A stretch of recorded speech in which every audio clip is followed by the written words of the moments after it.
Gentlemen, you are both drunk on cosmic wine. Welcome to the show. I'm Dr. Mark Sylvester. And I'm Dr. Richard Schulman. This is All Psych.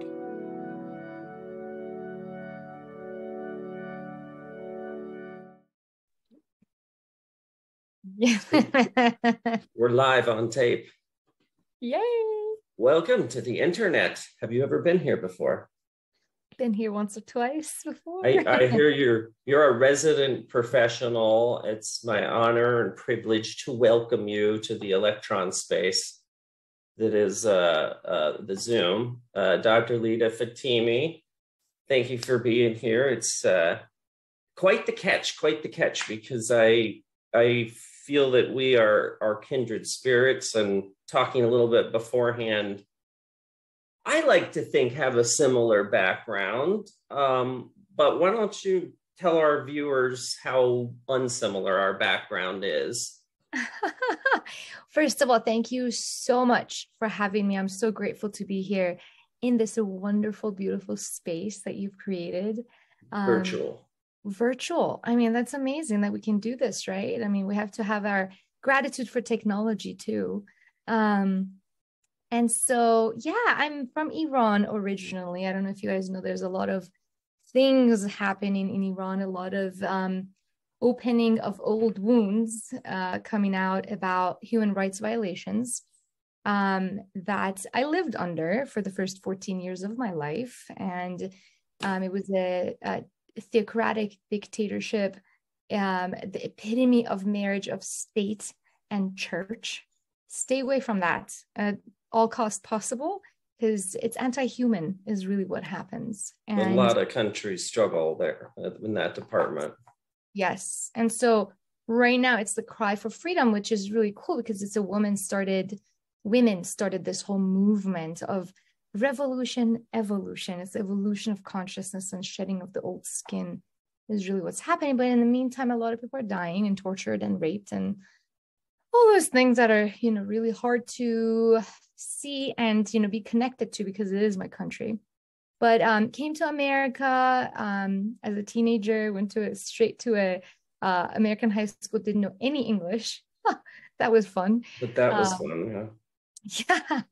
But very grateful for it. I was very depressed for about 3 years in high school, had no friends, missed home, missed my childhood, missed the innocence that I was a part of, though it was my parents created a very beautiful container of love and security for us, though on the large scale, we lived in war for the first 8 years of life. There was no electricity for days, no water for days, food insecurity, all of those things were a part of my growing up. But you don't know any difference. And you're just, you're fish in the water, you're swimming in it. You don't know you're in water. Fast forward to, now I'm 10 years out of, being a hospitalist at University of New Mexico. And at the end of my reign in hospital medicine, recognizing those, years of living in Iran under that theocratic regime as, all the traumas that I had endured. In the recent years, I've just been able to become more aware of it through my burnout. So that's the greatest gift, right? It's like our trauma tends to be our greatest gift, or like times of difficulty, times of challenge tend to be that. And so instead of, for some time, I did try to run away from it, and that did not go well. And so I was like, okay, I got to go in it. So then I did. And I have had some lived experience using psychedelics, getting through my traumas, micro, macro, all of it, and so now I sit here with you talking about, whatever you want to talk about. Well, so we're definitely going to talk about psychedelics, specifically the shift, which I purposely took a nebulous title because that's really a triple entendre. But I would say the thing that fascinates me about you is, like you said, you're born into this country in Iran. You're born into this time. the struggles of the zeitgeist of that country and its geopolitical strife. You're born as a female in an unequal type of culture. Do you think that upbringing had anything to do with pushing you into understanding more about yourself, more about the universal consciousness, understanding more about the mind? Because it seems to me like you have this sort of secret double life. You blend in great here in America, and you're down in the trenches with the best of the best right now, making sure our healthcare system continues to churn on some of the toughest work, internists, and you're in academia. I'm picturing like a Viktor Frankl type of experience. Do you think that your upbringing led you into your interest in consciousness and understanding, pursuing consciousness? Absolutely. I think my parents had a really big part in all of this. When I was little, it is a theocratic regime, meaning the law of Islam, however they interpret it, however the state interprets it, rules the people also, in addition to the other governing, bodies, that make law. In that very dark space that we lived in under extreme oppression and suppression, my parents were always seekers of a more conscious life. And they would take us to underground meetings that had to do with Buddhism. Krishnamurti had to do with Hinduism. And these were literally underground, where we had, there were guards up top, making sure that the government people the morality police don't see where we're going and what's happening. And they would warn if, there was suspicious activity. So from a very young age, I started being exposed to other ways of living, being conscious. And then around age 12, I was introduced to a spiritual path. My parents introduced us to it and started meditating avidly at that age. Do you think that there was a component of escape to it? I mean, we're going to be talking about psychedelics and kind of how they shift your perspective, and they allow you to either see things underneath or view things that are in front of you through a different lens. Similarly, did you feel like the same type of experience happened? Like when you have a trauma, sometimes it's not uncommon to dissociate. So I'm wondering if growing up in that tension and fear of literally meditating, right? You have an armed guard to protect you while you're meditating. Do you think that helped kind of dissociate you and push you and create that hunger to access that space? Not just because you're not supposed to be doing it and you're a kid and you're gonna say, "What? I'm not supposed to," but more just as a human, like this is a safe place. This is where I feel unjudged. If my ego's dissolved, we're not worried about how old I am, male, female, professional, homeless, Buddhist, atheist, whatever. Yes. And I love how you bring that in. That's a beautiful perspective and very true. I not only used, meditation during that time, but 2 years later, we came to America and went to an all-American high school. It was a great high school. But being, ripped away from my community, and connection in my Persian culture is a really big deal. I felt, this fracture that had happened. And so 3 years of high school, I would sit and meditate for an hour and a half a day, and yes, that I was connecting with my freedom, free self that had no shackles to anything from this world.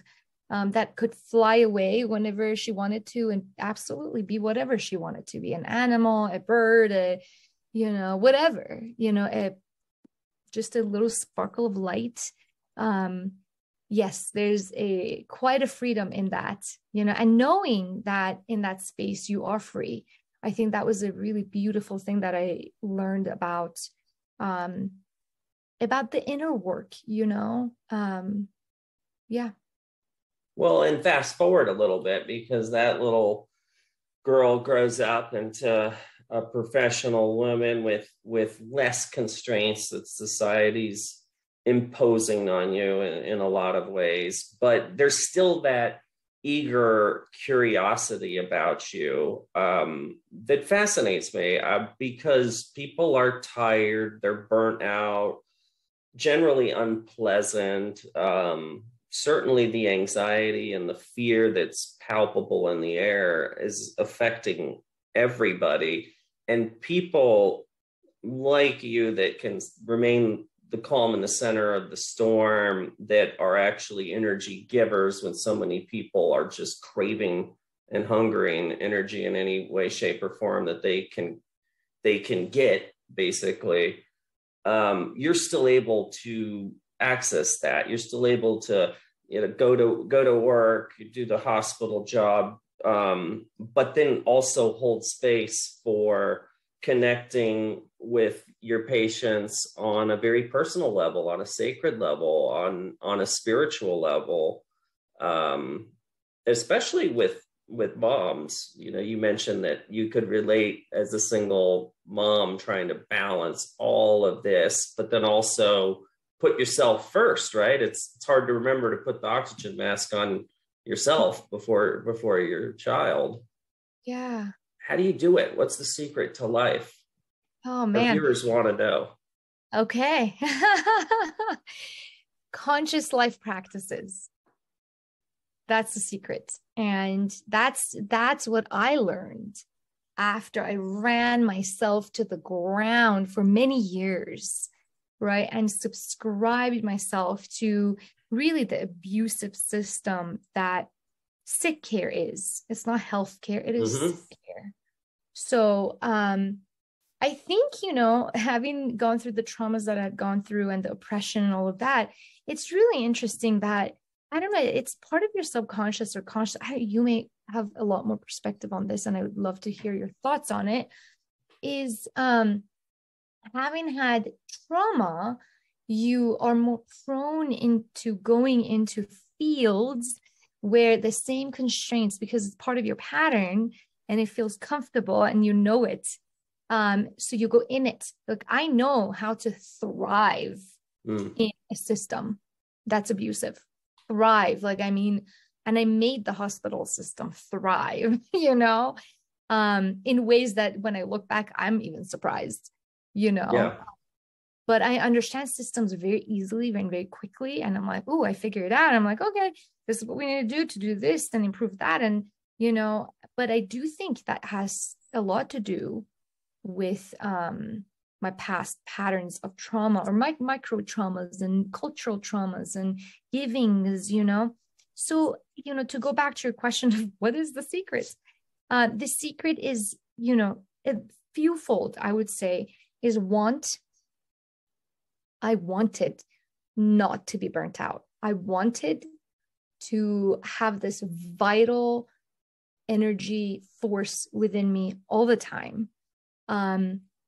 I committed to myself, and I really got to know me in a different way. During my burnout, I had lost myself. I didn't, my essence, I wasn't connected to anymore. That source connection wasn't there anymore. But you got to get lost before you can find yourself truly. So putting my pieces back together for a couple of years, it took me a few years to do this work. And I'm still doing it every day. I engage in conscious life practices, and consistency, doing it every single day, staying consistent with it. That's how I'm able to keep going and be, and provide the energy that I can, and because that self-care is a container of self-compassion. And when I'm serving me, that's the greatest service I can give this world, is I can be present. I can give this energy and I don't feel at all tired or fatigued, because I know that, let's say after our interview today, I'm going to go and hold a container for myself again. I did that this morning. I did that for 10 minutes, this afternoon. And this evening, I'm going to do it, meditation, lay in the sun, just do what it is that I feel is feeding my soul, play with my plants, and not be shy about it. So we talk a bunch. That's a really good point. We talk a bunch about that on this show, and helping people, like you said, realize something's wrong, something's off, something's unacceptable. And I think most people would recognize that as, I'm tired. I feel like nothing's ever going my way. I'm working, and I, still can't afford this or that, or kind of just this learned helplessness attitude. Certainly a chronic trauma that is shared. Interestingly, although we all act like we're the only ones going through it, it is a shared trauma. We all crave that connection and hunger for that connection. But I don't think people are ready or know intuitively what to do and how to do it. So let's talk a little bit about how psychedelics can jumpstart that, how they can shift your perspective, maybe their role in clinical medicine, because there's some logistical barriers. Most are illegal. But backing up a little bit, when I first started getting interested in psychedelics, it was sort of for a similar reason, because you've been interested in this in a long time. Your undergraduate work was in neuroscience and behavioral biology. I essentially did the exact same thing, a master's in neuropsychopharmacology and psychobiology, which is probably the exact same thing. It's literally how drugs affect the brain and why. So you have to know a little bit about the brain's organic hardware, postulate how it's putting out its software, which is hard to do if you don't agree on a concept of a soul or some sort of a ethereal being, ethereal body, but also the dosages, the targets, what these neuronal tracks and these receptors. There's a lot of neuroscience involved in your spirituality, which to me is very rare, and I'm fascinated by that. One, because that's kind of the way that I think, and I thought, hey, that's just you, buddy, that thinks like that. But with you, it seems like there's this sense of trying to marry the Western understanding of medicine in science as a dovetail into the spiritual practices in the daily routines, things that you do personally that might be different for the next person, to essentially the conscious living tools you were talking about, to raise your vibration, to shut down that left brain, physician, ego, mother, all of that good stuff. At what point did you decide, hey, I think psychedelics are something that I'm interested in exploring myself personally? I think it was an evolution over time. I started, as you said, neuroscience. I was always fascinated by the brain and neuroplasticity. And I love it that at Emory, at that time, I graduated in 2003 from Emory. And at that time, neuroplasticity in the adult brain did not exist, right? And in all these, scientific papers and it was what it was. And you're like, okay, fine. And we talked about songbirds, where their brain is plastic and during seasons it changes and so forth. And to me, then I started reading, I took classes, of course, in addiction and behavior and how it works in the brain. And, you know, and then just seeing some evidence of, you know, depression shrinks the brain, meditation, you know, makes the brain bigger, you know, all those things. I'm like, that is not unplastic, y'all. Like, Yeah. here. And then I was following with the research at the time, like through Hopkins. There were some older ones through Dr. Strassman in the 1990s, the spirit molecule, DMT. And I just found it fascinating, but I was not going to touch it just because culturally also for me, it was like, no way, you don't use any mind altering substances, you know, and this is with the new regime, right? Of course, everything is a sin. You know, alcohol is completely banned in the country. And you know, not to say that people at parties don't have alcohol, they make their own alcohol or they import it somehow. Sorry,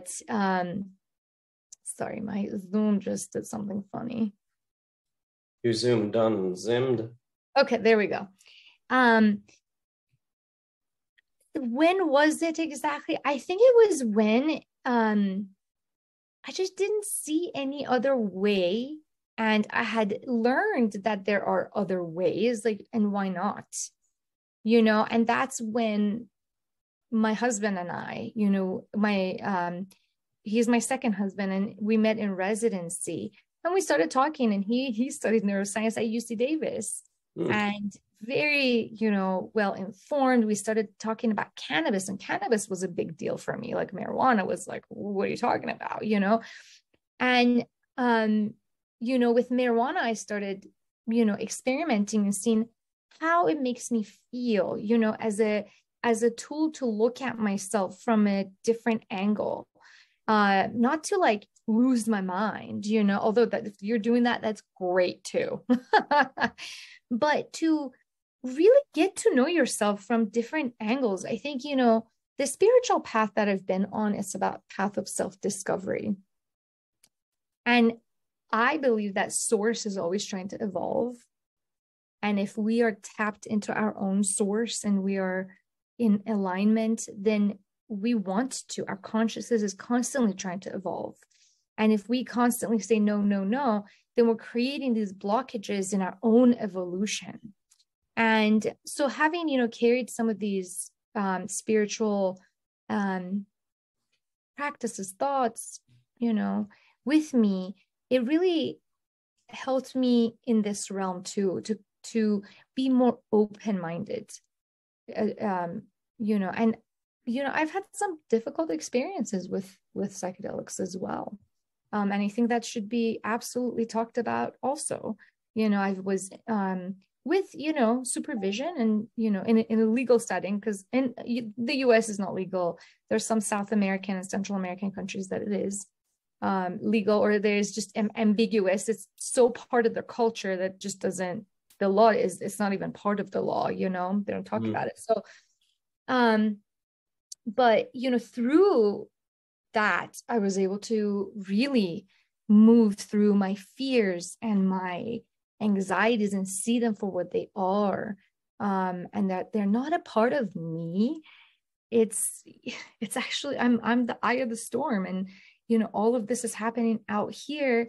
And I was able to see that. I was able to see, and once it wasn't a part of me, then I could really move through life and flow through life. And it wasn't just the psychedelic, it was the work that I did around it too, you know. And I think that is something that rings so true with me, from my lived experience, and, you know, other people that come to me, you know, for guidance. I'm like, you have to have integration afterwards with trusted people who hold you in a container of love and are non-judgmental, and they're here to observe you as you're going through your journey. And I think it's awesome to have practitioners like yourself, you know, hold that space for people. And yeah, so long answer, but, you know. Well, so how do we create that in the clinical world? Because you know, it's not the best example, but we were talking before the show about cannabis and how unusual it was for it to be federally illegal for so many decades, and not one scientist or researcher on any level ever was allowed to do any research. And then poof, literally overnight, it's legal in most states and medical in the rest. And interestingly, people do come and they ask me questions. Hey, do you think medical marijuana is good for me or whatever? I'm always the first to say, I don't know. I don't know much about it. I'm not trained in it. I guess it's a two-part question. One, are we going to see similar psychoactive plant medicines? Let's just stick to for a second. Are we going to see them kind of become medications like a lot of the studies with MDMA or when I was at University of Miami with Deborah Mash, Ibogaine is another one that's been studied a lot for heroin addiction, and of course ketamine and alcohol, and Krupitsky's work, or Rick Strassman and DMT. How do we get through the logistical barriers? Forget the existential part of it. How do we study these? How do we bring them to their patients? Yeah. I think, you brought up a great example, cannabis, right? Let's step into that world. I don't know any other physician within my group that knows much about cannabis at all. And I think, being an educator, I'm in academics because I love education, but I'm just, as I'm leaving the university, I'm going to continue my education on a broader spectrum, which I'm very grateful for. But I think education is absolutely number one. We got to talk about these things. I've been talking to my patients about it for the past few years, because when CBD became legalized, and then, I knew, okay, THC is going to also become legalized. So let's talk about it. It's, these things that we make so taboo, and that comes from, me being censored for such a long time as a child, Now I'm like, no, I used to censor myself in America as well. And now I'm out of that phase because I've worked through my traumas, and I'm like, no, we have to talk about it.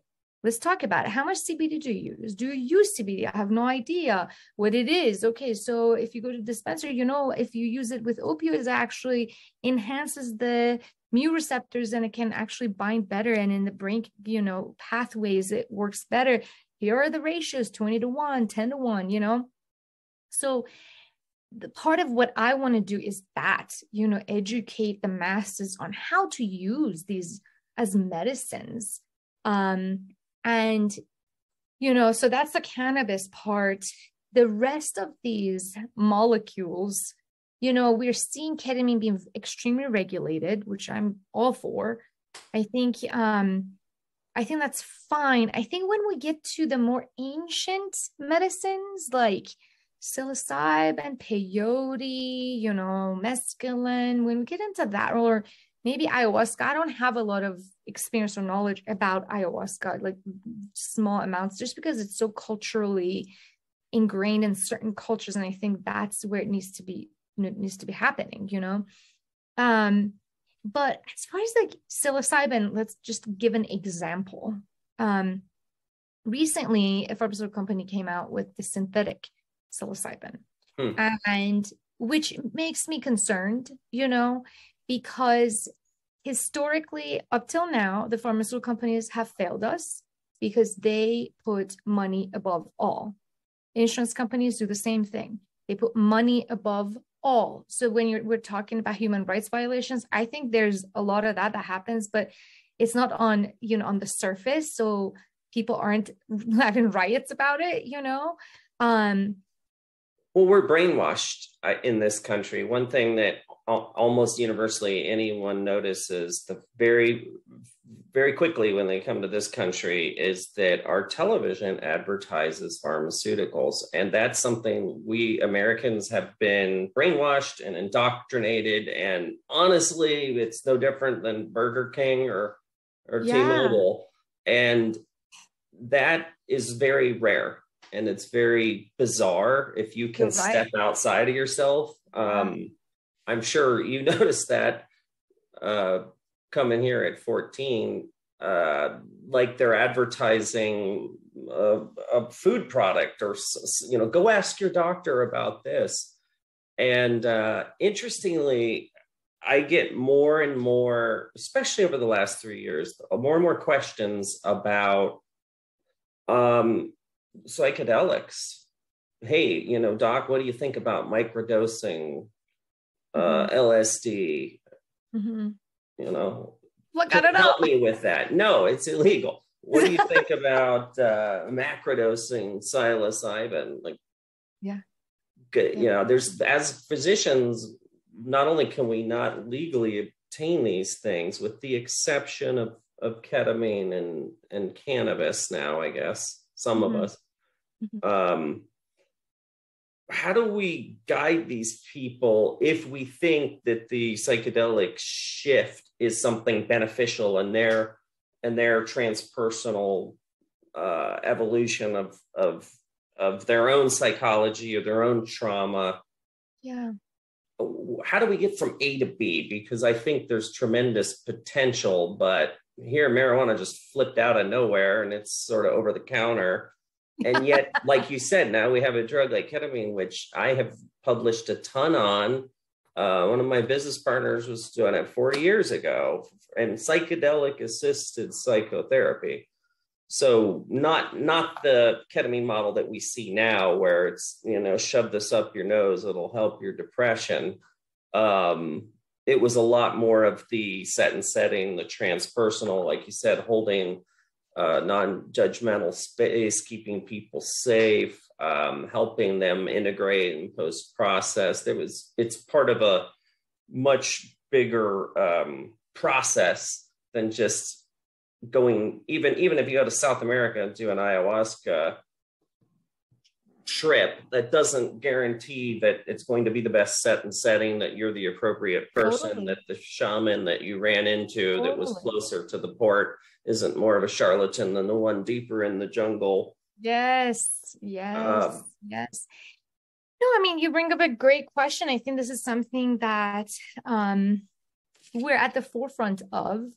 And I think as we talk about it, I think, you know, it kind of raises those questions of, you know, is this the right thing for me? If somebody is called to it, I would say, you know, sit with that guide, sit with them, see how they feel to you. Now, with the caveat that if you have spent the past 50 years not knowing yourself, you're probably going to choose the wrong person. Do you know what I mean? Like, if you have not engaged with yourself, understanding what is right for me and what is wrong, and you have not listened to your intuition ever, or you've never done a therapeutic session, I'm not saying everybody should go to therapy. I'm saying a therapeutic session in a connected space with another human being, where you've been able to evaluate yourself and your vulnerabilities and potential past traumas, of having some kind of perspective about yourself, then I would say if you've done that type of work, then you can evaluate another person energetically. And if you can evaluate that person energetically and there is a good match, then I would say, okay, you know, but you have to do the work yourself. I mean, right now, that's where we are, you know, because you're right. Everything is illegal and we can't do any of that unless it's the research setting, right? Like clinical trial, or, you know, and do your research, you know, don't go with the first guide. If they are overly charismatic and they're trying to convince you, be wary, you know, be very, going to it with conscious awareness that the first person you meet is not going to be it, even though they may say many beautiful things that feel good to you. And maybe this is the first time you're hearing somebody say beautiful things to you. And is that what's happening, you know? So I think a lot of it is really and honestly about that self-discovery piece that a lot of us are not connected to, you know? Well, so that's take the time. Isn't that the chicken and the egg, though? Because on one hand, I'm thinking, you know what, pump the psychedelics and the water supply and let the chips fall where they may. You know, it can't be any worse off than we are now. There's sort of this Hail Mary, insane type of thought, truthfully. Although we've certainly done it to other countries. You know, LSD and very, very, very, very tiny doses can have profound debilitating effects, certainly on unsuspecting ingesters. You know, the big experiments they did with the British soldiers, it pretty much reduced their army to a bunch of blithering idiots. So these things could be used, weaponized. They could be used certainly recreationally, and you know, we talked about the raves. You don't hear much about them anymore with the ketamine and stuff like that. But really, all of the sacraments we can't talk too much about in terms of prescribing them or using them in a clinical setting. We can kind of help people maybe interpret experiences that they may have recreationally. I don't really feel terribly great about that, even though there's no impropriety or anything illegal. I try to teach people that the sacrament, that the chemical isn't what's giving you the experience. It's setting up the conditions for you to uncover or rediscover or re-remember, or gain a different perspective. So is it a chicken or the egg? Give people psychedelics so that they can unplug from the matrix, or like you said, the daily practices, consciousness raising tools, certainly holotropic breathwork, meditation, yoga, tai chi, things like that work as well. And then maybe get people to a raised sense of awareness where they would then go, ooh, I want to take this to a higher level and do deeper work with a plant-based medicine. I think it's an interplay, and I think one informs the other and it accelerates the other. I think number one, to me, you know, and I've been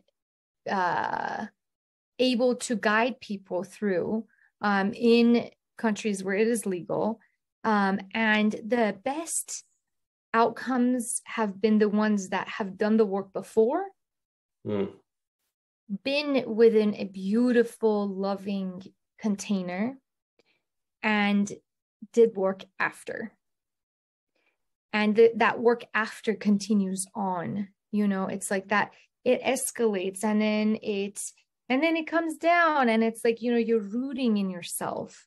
You know, doing these life practices, then you keep rooting those practices into your life and whatever you learned about yourself. What I see it as, you know, doing the work beforehand is very important. It's like coming up on this very long shore at the beach instead of having a drop off, you know, like jumping into like, you know, the abyss. Deep, yeah. You know, instead it's the work before with conscious life practices. What I've observed and what I've been told is it's kind of like, okay, I'm getting my feet wet about my own consciousness. Oh, I am conscious. Oh, am I? I'm not conscious about this, but I'm conscious about that, you know, now, but I haven't been conscious for the past 50 years. I've literally had people tell me this, that I have lived an unconscious life for the past 50 years. And now I have these teenagers who are about to graduate, and I don't know what to do. And it's very scary to me because I've lived this, I've just been projecting my patterns forward, you know, of being parented or cultures or whatever. Yeah. And so it's like that, you know, going to the shoreline and getting your feet wet and then getting down to the ankles and the knees, and then, you know, swimming into it with gentleness. So that's what that provides. Now, if somebody's looking to just like, you know, uncover it all, you know, which I don't recommend, just because we may not be ready to uncover it all. There may be even hidden memories of past traumas that are hidden for a reason, you know, and to go more slowly, because nature does things slowly, other than when there's a hurricane, I feel like. And even the hurricane, It starts slowly. It's like a lot of different things that have to come together to create that storm, right? To create a tree, it takes years and years, right? It's like a seed that you plant. So I'm much more of a proponent of that model that mimics nature, that things are slow and gentle and beautiful. And that when you do recognize those past traumas, you lift it up a little bit and you're like, oh, this is happening. This is, and for some people that's microdosing, microdosing does that for them. But you're absolutely right. The container is everything. And the container includes the pre-work that you do, the ceremony itself, and the work you do after, and the person that you choose to do this with, or people that you choose to do this with. So, and your own intention. What is your intention? I think that has a lot to do with it. The rave culture in England, they take Molly all the time, but they're not less, they have, they don't have less rates of depression or PTSD or any of that, though, we think it's therapeutic and they keep going back to it. It's really that intentionality of your mindset going into it, and what you're trying to gain out of it. I see make that difference, I think that's a common mistake a lot of people make, and it's a little bit of a fallacy. And I think we talked about this briefly yesterday, that the chemical doesn't have the experience. The chemical doesn't have a personality or a wisdom. And a lot of times in psychedelic art, especially when you're talking about funguses, the Amanita muscarias or psilocybin, there's this attitude that the plant itself has wisdom and or memory of all the users and that have ever ingested it, and the deer and everything before. You contrast that with a synthetic thing, whether that's ketamine or LSD, that arguably is just as profoundly psychoactive or psychedelic or entheogenic, or depending on what you're hallucinogenic, depending on what you're looking at. So you got these ancient plant sacraments that have been used by countless cultures and certainly millions and millions, if not billions, of people throughout history. But then you got all these new kids on the block that scientists in white coats in a lab invented. And then you have some endogenous ones like DMT. Why in the world is it there evolutionarily? Why is it so similar to other psychedelics? Yet if you and I drew our blood, it would be in our system right now. It's a common neural hormone found in the pineal gland that I don't know if Rick Strassman brought that up in his book, but it tends to spike around the time of death. And it's one of the theories, I guess, of the etiology of near-death experiences and out-of-body experiences and other dissociative states. But to me, that's proof that the chemical isn't what's got the personality or the lesson or the wisdom or the experience. The chemical is just a chemical that has to interact with your physiology in some sort of a transpersonal, psychedelic, spiritual way. But that's definitely going to depend exactly on what you were talking about. Intent, set and setting, supportive environment, past experience. Some people don't get that choice. I for one had a near-death experience when I was 6 years old, so it wasn't something I prepared for, but it certainly shaped my attitudes about consciousness and my interest in it my whole life. It's easier to go into a lab and inject someone with ketamine and study near-death experiences than it is to whack them over the head, or or like I would love to hear what happened to you if you Val Kilmer movie at some point. Is that Val Kilmer, Flatliners? No, Kevin Bacon. I just fell on my head. That's why I am the way that I am. But no, but I did have that. That was my first sense of what people are talking about when they say out of body or seeing yourself from outside of yourself, or this whole concept of ego dissolution, which is quite disorienting the first time it happens. If you don't remember your name and really don't have a sense of your gender or your age, whether you're a parent or a child, or all of that slips away, but yet you're as aware, if not hyper aware, even more real than this version, this consensus reality. Is that what people are trying to connect with, so that healing ostensibly comes from that state? Potentially, yeah.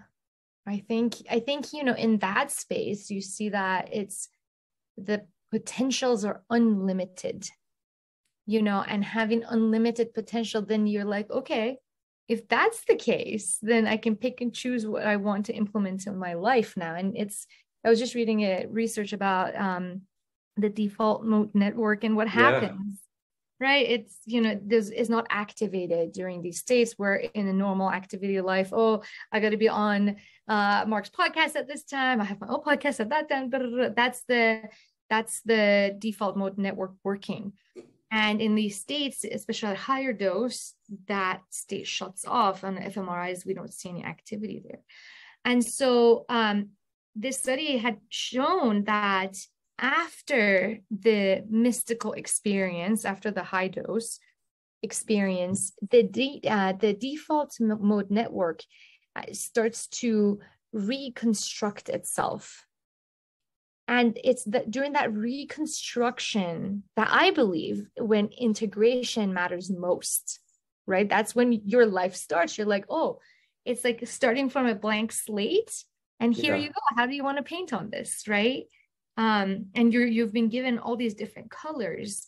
And it's interesting you bring that up, because all at the same time that you feel infinite, there's that feeling of cohesion all at the same time. I don't know if I can put words to it really, but that's also sense of responsibility. That's very significant, that you are significant. And your words are significant, your actions are significant. All of that is also felt. It's a lived experience. And once you've experienced something like that, there's no unexperiencing it.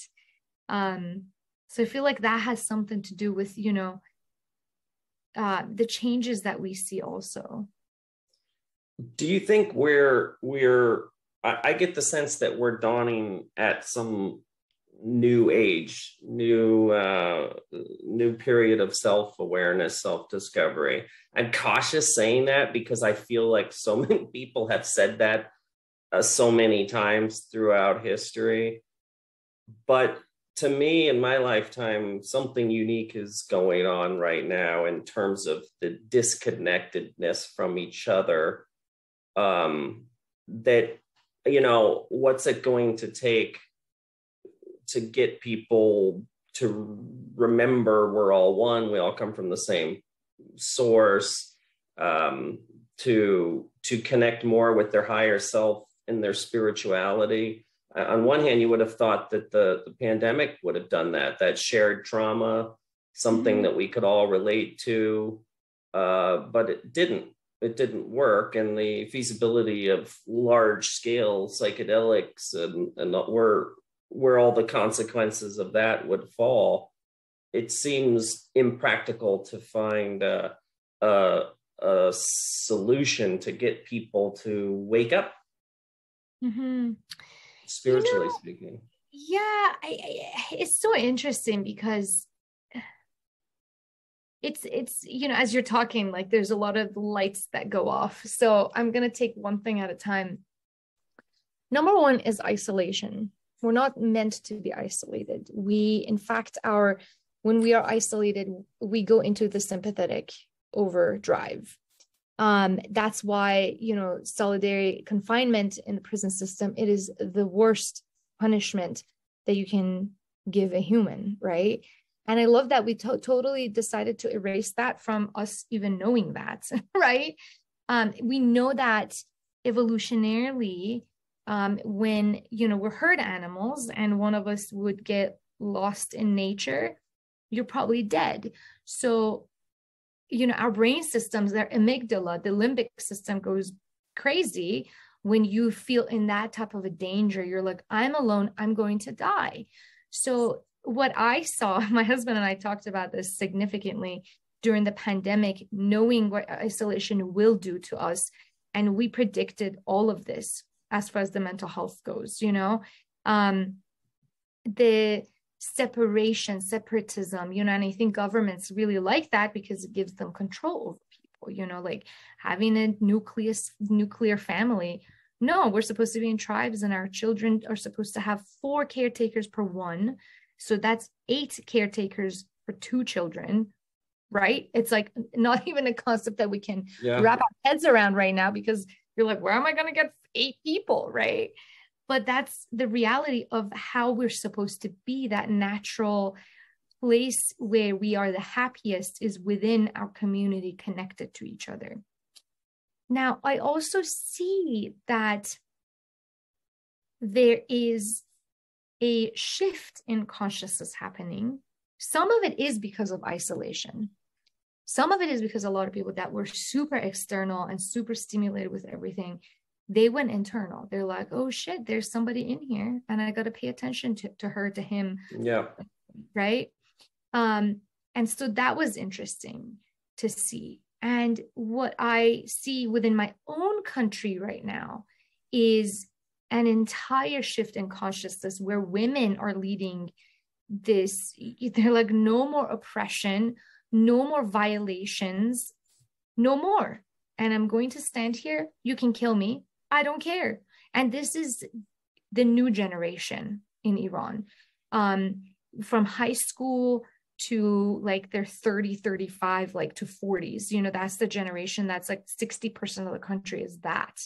Wow. And they care not at all about dying. They're like, no, we want freedom. And that's the new consciousness, And so I think that discomforts that we're feeling inside of us is in the collective, what's happening with Ukraine, what's happening in Iran, what's happening is it's a shift in consciousness, and we're all going to feel uncomfortable for a period of time. The only responsibility we have is that of self-discovery, and that's it. And to remember that, because sometimes we all get so overwhelmed with the shifts that are happening, and we feel it, and you feel the wind within you as it's coming. But the more rooted you are in your own self-care and self-compassion practices, I call them conscious life practices because that's what they mean to me, the less you're going to move with the wind. And the more light we're going to have to bring into this world. And that's all we can do.